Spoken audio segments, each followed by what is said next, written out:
રહ્યા છો NN news. હું છું એન્કર અર્પિતા પટેલ. હવે જોઈએ અગત્યના સમાચાર.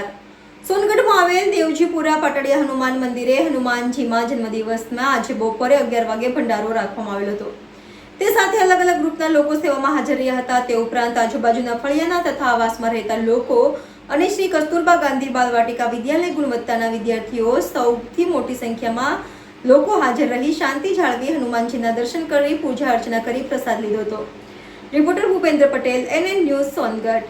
દર્શક મિત્રો, તમારી આસપાસ બની રહેલી અવનવી ઘટનાઓ વિશે જાણવા માટે NN ન્યૂઝને લાઇક કરો, શેર કરો, સબસ્ક્રાઇબ કરો અને બેલ આઇકન પ્રેસ કરો, જેથી આપને નોટિફિકેશન્સ મળતી રહે.